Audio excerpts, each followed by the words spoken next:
இப்போ திரிஷாவோட வர்றாருன்னு Sun TV 3 நாளாக காமிக்கிறான் அஜித் வீட்டுக்கு பார்த்தீங்களா? பஞ்சாமிரதம் இப்போ பழையறவன், பேரிச்சங்கொட்டை விற்கிறவன், தின்னூறு விற்கிறவன், பாக்கெட் எடுத்து பார்க்க அதெல்லாம் இல்லை. 300 கிலோ தங்கம் உருக்கப்பட்டிருக்கு. சேகர்பாபு அதெல்லாம் விசாரிக்கணும். அறந்தமிழ் நேயர்களுக்கு இனிய வணக்கம்.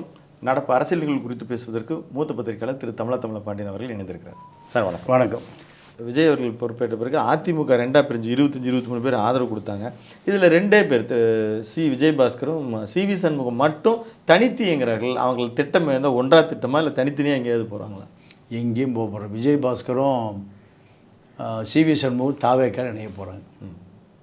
ஏன்னா உள்ளூரில் கடுமையான எதிர்ப்பு.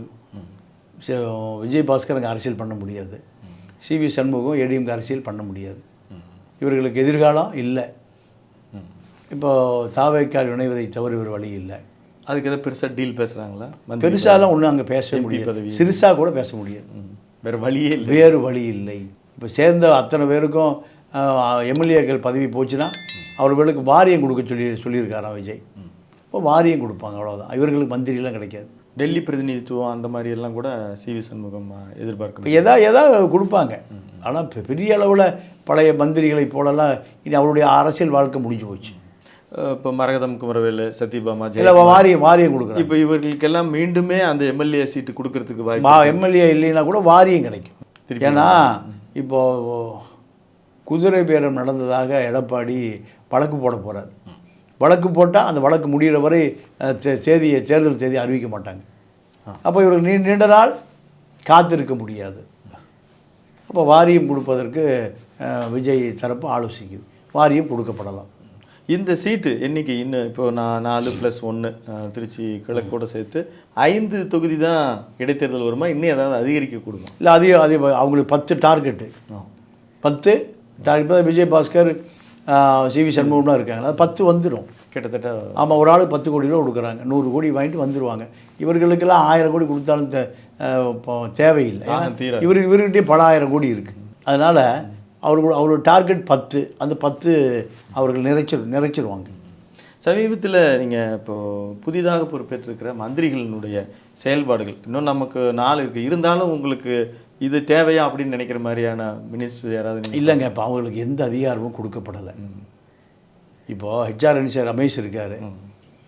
பஞ்சாமிரதம் இப்போ பழையறவன், பேரிச்சங்கொட்டை விற்கிறவன், தின்னூறு விற்கிறவன், பாக்கெட் எடுத்து பார்க்க அதெல்லாம் இல்லை. 300 கிலோ தங்கம் உருக்கப்பட்டிருக்கு. சேகர்பாபு அதெல்லாம் விசாரிக்கணும்.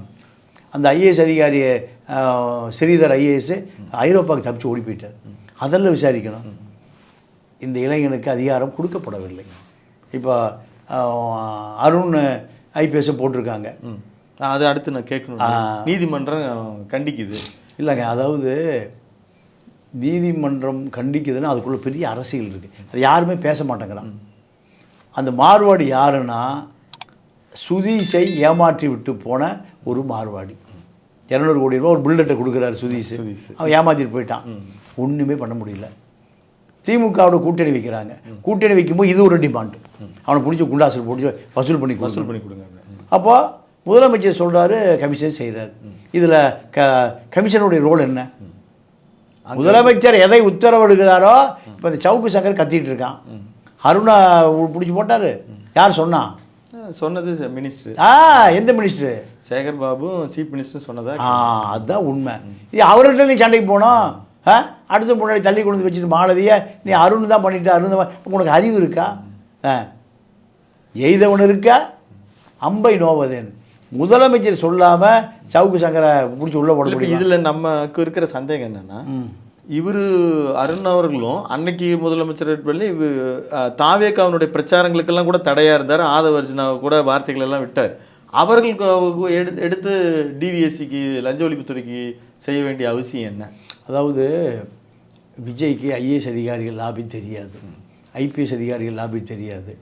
அருண்ராஜ் தான் தேர்தலுக்கு முன்பு ஓய்வு பெற்ற ஐஏஎஸ் அதிகாரிகள், ஐபிஎஸ் அதிகாரிகள், ஓய்வு பெற்ற நீதிபதிகளை கொண்ட ஒரு குழு அமைச்சு அவருடைய ஆலோசனை கேட்பார். யார்? ஐஆர்எஸ் ரிட்டையர்டு மந்திரி அருண்ராஜ். இப்போ அருண்ராஜ் தான் ஏற்பாடு பண்ணுறது. இந்த வட்டத்துக்குள்ளே பல ஐஏஎஸ் ஐபிஎஸ் உயர் நீதிமன்ற ஓய்வு பெற்ற நீதிபதிகள் இருக்காங்க, ஒரு குழு. அந்த குழு அந்த குழு ஆலோசனை சொல்லுது, அருணை போடுறாங்க. இந்த பதவிக்கு இவர் தான் சரியாக இருப்பார். யார் சொல்கிறா? அந்த குழு சொல்லுது. அந்த குழு தான் விஜய்க்கு நம்பிக்கையான குழு. அப்படி இருக்கும்போது இவர் எப்படி ஏற்கனவே திமுக உத்தரவுக்கு கீழ்ப்படிந்தவர்? எல்லாம் தெரியும். இப்போ சரியாக இருப்பா போடு, அவ்வளோதான். திமுக உத்தரவு கீழ்ப்படிந்து இருந்தது, திமுக கமிஷன் எல்லாம் அந்த குழுவுக்கு தெரியாதா? குழுவுக்கு தெரியாதா? கண்டிப்பாக தெரியும். என்ன நடந்தது வரைக்கும் தெரியும். அதனால் இவர் சரியாக இருப்பார், போடுங்க, அவ்வளோதான்.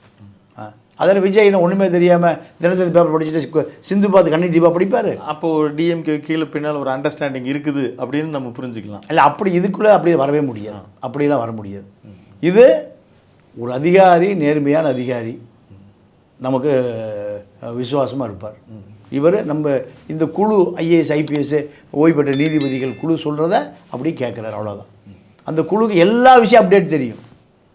அந்த குழுவுக்கு எல்லா அப்டேட்டும் தெரியும்.